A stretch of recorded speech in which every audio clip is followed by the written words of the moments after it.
My Pregnant Mother. Chapter 1.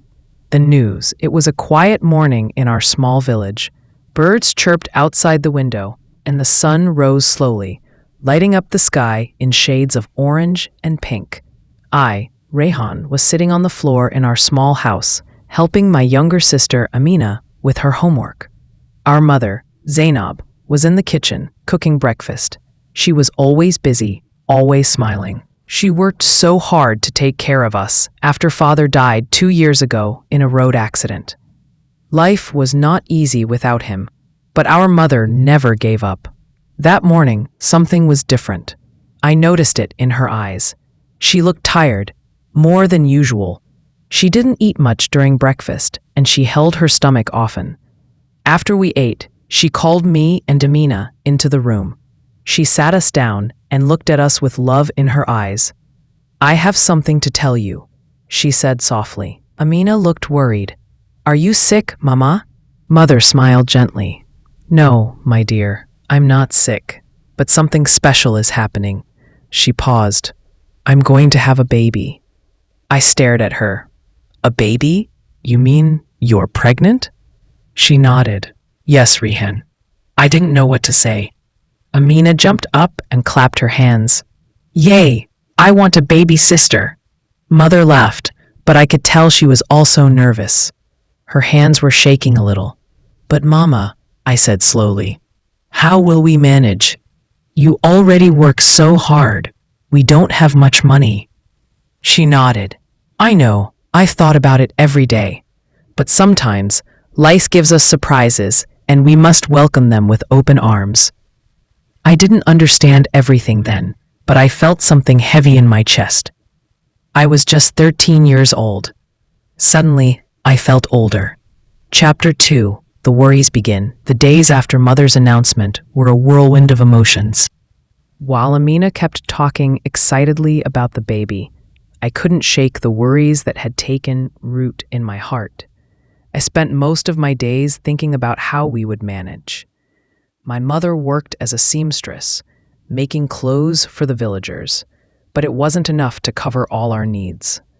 As the weeks passed, Mother's belly grew, and so did my anxiety. She still worked tirelessly every day, stitching fabrics under the dim light of our small home. I had to step up. I started taking over more chores around the house, helping Amina with her homework, and even running small errands for neighbors.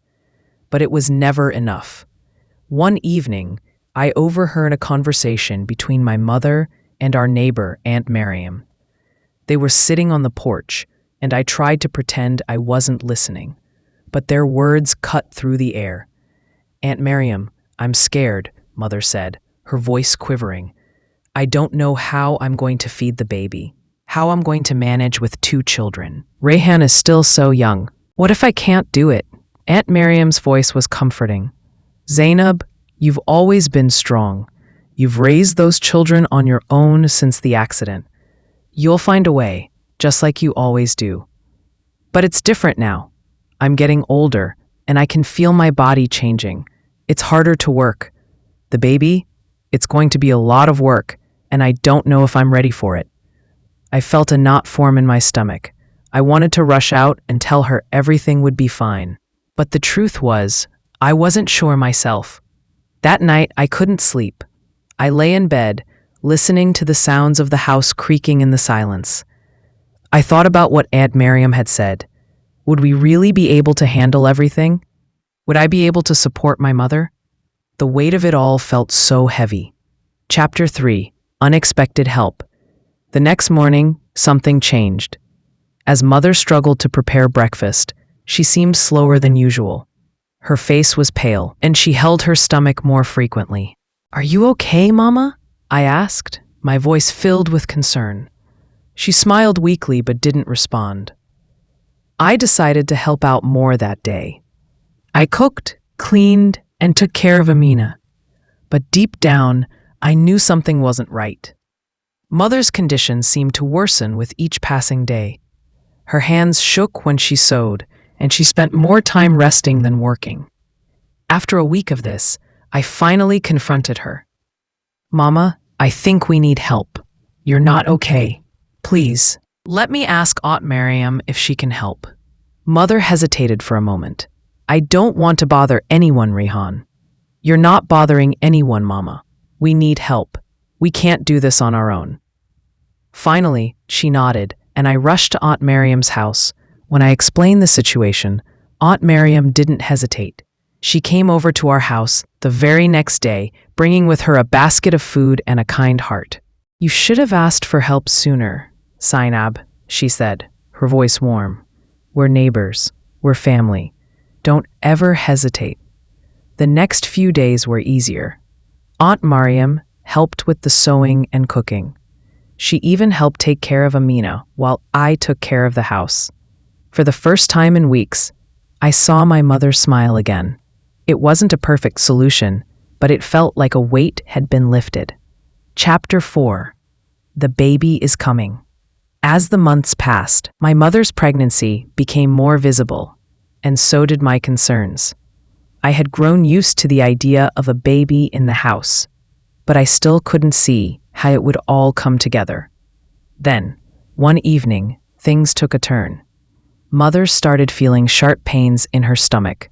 Her face twisted in discomfort as she lay down on the bed. Rehan, it hurts, she whispered, her voice trembling. I immediately ran to get Aunt Mariam. When she saw my mother's condition, her face turned serious. We need to go to the clinic, now.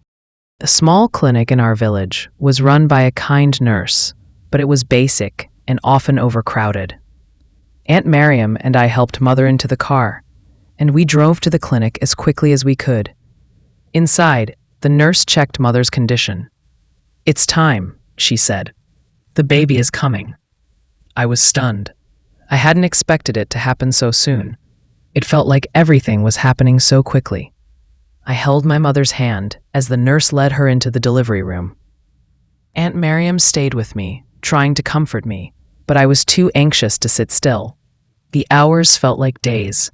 I paced back and forth, unable to focus on anything except the fear that gripped me. I kept imagining the worst.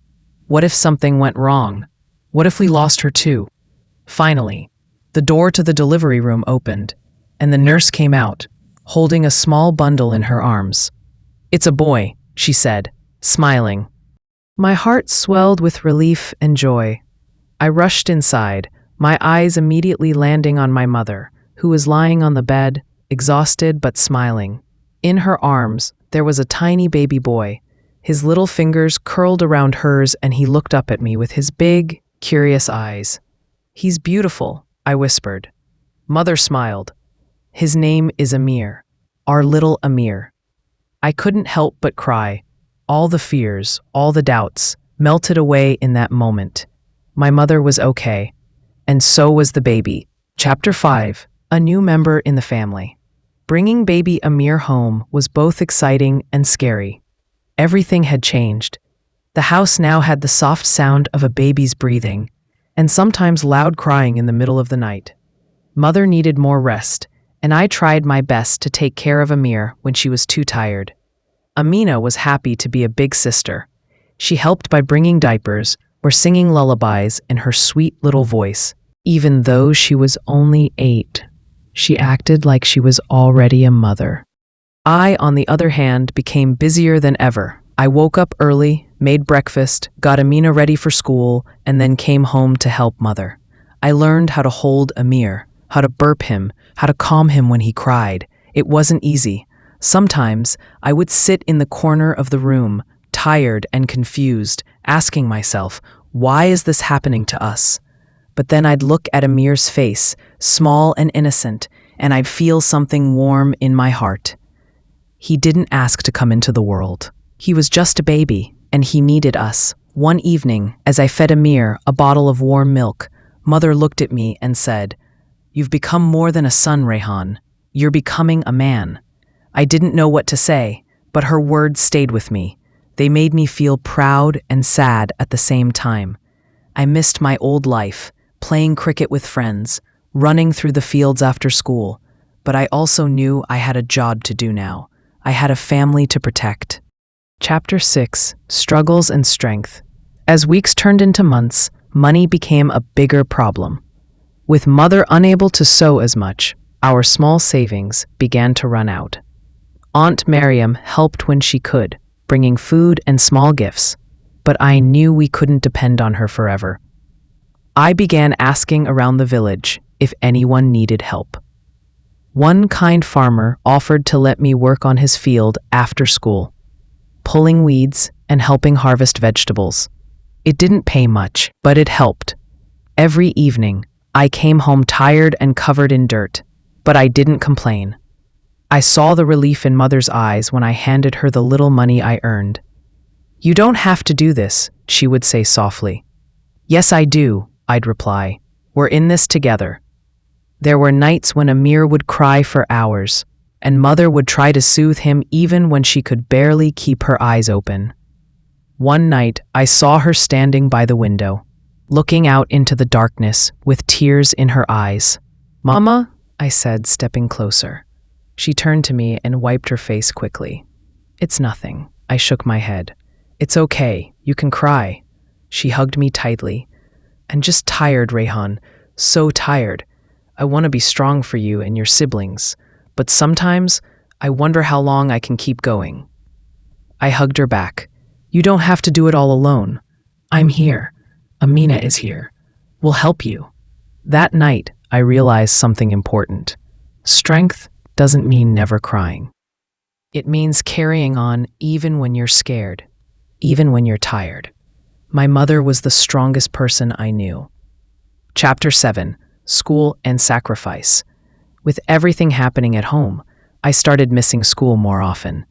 At first, it was once or twice a week, but soon I was missing full weeks. My teachers noticed and asked me why. One day, my favorite teacher, Mr. Kareem, called me aside after class. "Rehan, you're a smart boy," he said kindly, "but your attendance is very low. What's going on?" I looked down at my feet. "My mother had a baby. Things are hard at home. I have to help." He nodded slowly.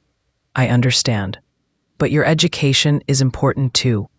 You can't stop dreaming." "I'm not dreaming, sir," I said quietly. "I'm surviving." He placed a hand on my shoulder. "Let me help you. I'll speak to the headmaster. Maybe we can adjust your schedule, let you attend in the mornings and go home early. Will that work?" My eyes widened. "Really? That would help so much." That small act of kindness changed everything.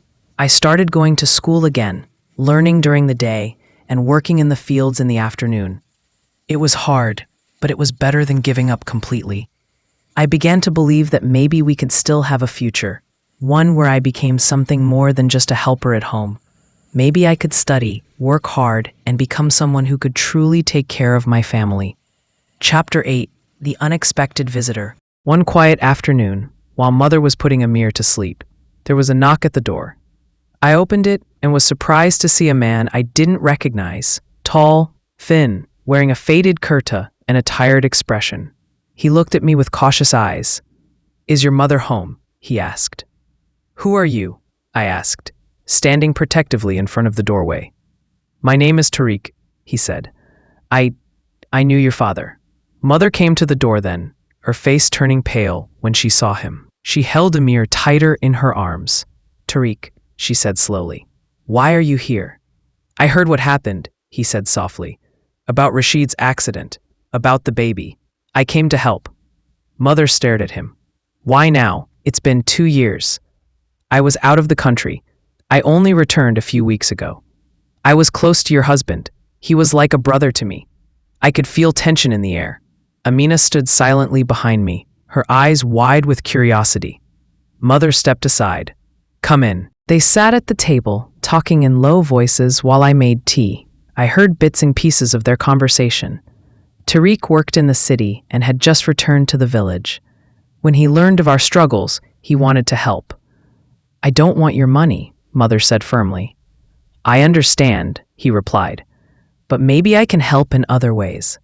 Fix the roof, bring food, take Rehan with me to work in the city during school holidays. He can learn something." I listened carefully. Part of me was suspicious, but another part felt hopeful. Maybe this was a sign of better days ahead. Chapter 9. A Taste of Hope. The next few weeks felt different. Tariq kept his promise. He came every weekend to help fix things around the house. The leaky roof, the broken table, the cracked walls. He never forced himself into our lives, just offered help when we needed it. One Saturday, he took me to the nearby town to show me his work. He ran a small hardware shop and also did repair work for homes. "I could teach you," he said. "You're smart. You learn fast.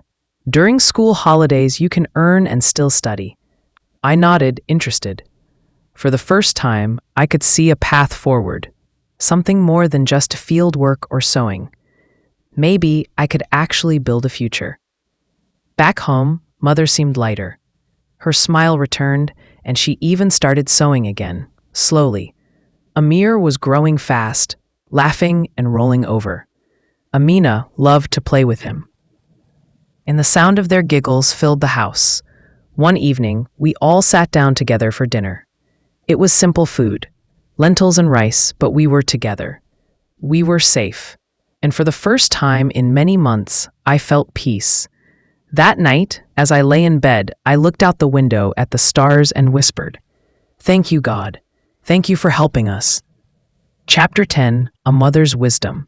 It was a Sunday morning, and Mother sat under the neem tree outside, holding Amir in her lap. I brought her tea and sat beside her. She smiled and laughed. "You've grown so much, Rayhan," she said. "Sometimes I forget you're still just a boy." "I don't feel like a boy," I replied. She laughed gently. "That's what life does. It makes you grow before your time." We sat in silence for a while. Then she said something I'll never forget. "You know, when I found out I was pregnant, I cried all night. I was scared. I thought I had failed you and Amina. I didn't think I had the strength to do it again. But then I saw your face. You stepped up, without being asked. You became my strength. Tears filled my eyes. I didn't want you to suffer." "I know," she said, touching my hand. "And because of you, I didn't.